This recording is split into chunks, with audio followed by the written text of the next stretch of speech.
Estamos con la doctora María Cristina Jiménez Bassano. Queremos hablar con ella sobre el dengue porque nos dijeron que abril va a ser un mes de mucho dengue todavía.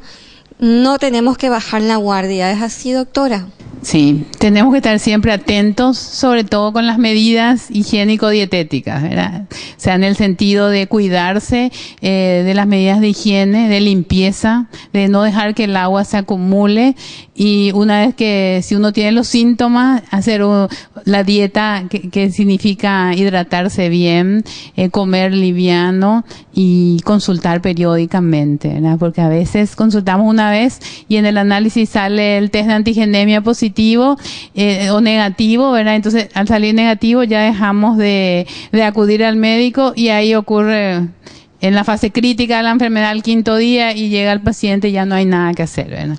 Entonces, tenemos que estar atentos. El paciente que es diagnosticado de dengue debe ser controlado cada 48 horas, ¿verdad? Con un análisis, un hemograma, las plaquetas. El paciente debe hidratarse bien. El paciente puede tomar agua, jugo, puede tomar té, pero tiene que tomar líquido y tiene que guardar reposo. ¿Cuáles son los síntomas? Como una mamá se va a dar cuenta que su hijo probablemente tiene dengue. Bueno, los síntomas clásicos son la fiebre, el dolor de cuerpo, duele el hueso como si la articulación se fuera a romper, ¿verdad? Puede tener náuseas y ahora existen síntomas muy anormales como dolor abdominal, diarrea o a veces ya el paciente tiene un pequeño sangrado. Entonces le hacemos un análisis y ya están bajo los glóbulos blancos, ya están bajo las plaquetas, ¿verdad? Porque existen 4 serotipos del dengue y si es un serotipo más agresivo, entonces el paciente tiene síntomas no tan comunes, pero sí un poco más graves, ¿verdad? Es cierto que debe guardarse reposo y además consumirse algún tipo de paracetamol. Esa es una droga, ¿verdad? Sí, el paracetamol es un analgésico antipirético que es un medicamento muy bueno, pero que debe consumirse solamente si el paciente tiene mucho dolor o mucha fiebre. ¿Por qué? Porque consumido en cantidades excesivas produce un daño en el hígado. Y a veces consultan pacientes con una lesión hepática severa y no podemos saber si es por el dengue que también afecta al hígado o es por el exceso de paracetamol. Entonces, una recomendación muy especial es tomar un comprimido de 500 miligramos cada 8 o cada 6 horas solamente si hay fiebre o si hay dolor. ¿Cómo notamos que de repente es un dengue más peligroso? Lo que pasa es que generalmente se produce el dengue, tiene 3 etapas, una fase febril, pasa toda la fiebre y a veces al 4.º día, el 5.º día, este libro de guía de manejo clínico del dengue que lanzó el ministerio dice que entre el 3.er y el 7.º día puede producirse el caos, digamos, ¿verdad? ¿Por qué? Porque ahí el paciente empeora, porque pierde, se deshidrata. Todo el líquido que el paciente consume se va a un tercer espacio, ¿verdad? Entonces el paciente aumenta su hemoglobina y su hematocrito. Ahí pueden bajar los glóbulos blancos, pueden bajar las plaquetas. El paciente puede sangrar, puede entrar en shock, ¿verdad? El 5.º día es el día prácticamente crítico para el paciente. Por eso es que se le recomienda al paciente el reposo de más de una semana. Porque a veces cuando el paciente está mejorando, ahí empieza a empeorar. ¿Por qué? Porque se deshidrata, porque el paciente tiene otras patologías, ¿verdad? Es diabético, es hipertenso, tiene una enfermedad del corazón, es asmático, entonces maneja mal sus líquidos. Y entonces igual tenemos que tomar líquidos, porque sucede el bajón de las plaquetas, que usted también nos va a explicar de qué exactamente se trata y cómo es ese tema de la necesidad de líquidos. ¿Por qué? Porque el paciente se deshidrata por la fiebre y porque yo te contaba que todo el líquido se va a un tercer espacio, ¿verdad? Porque el dengue es una enfermedad producida por un virus.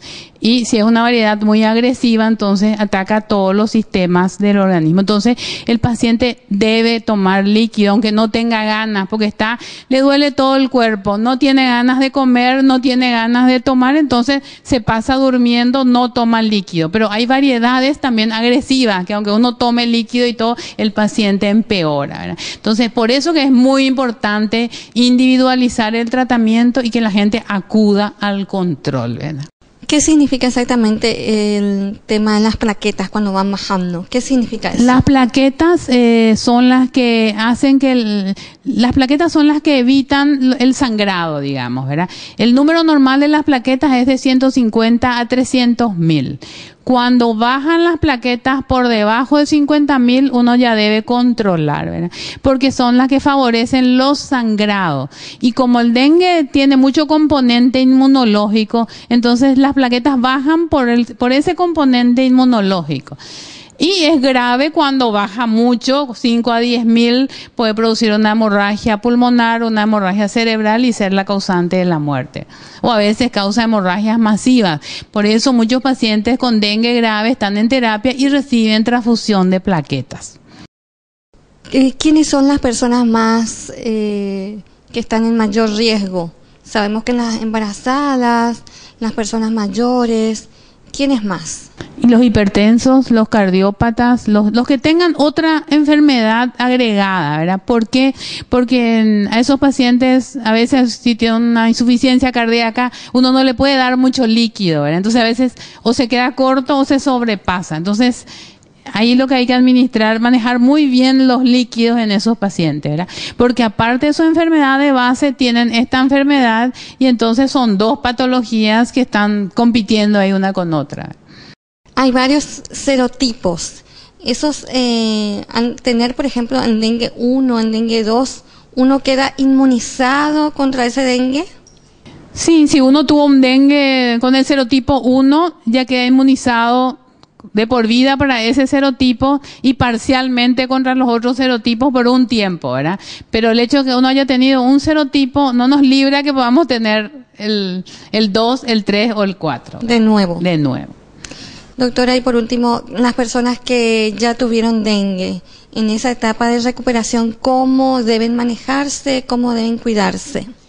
Y generalmente el paciente post-dengue se queda muy decaído, muy cansado, se queda con una mialgia, le cuesta levantarse, entonces debe siempre guardar un reposo relativo, tomar mucho líquido, alimentarse bien y sobre todo si está acostado al incorporarse debe hacerlo con cuidado, si se va al baño los primeros días no irse solo porque se puede marear.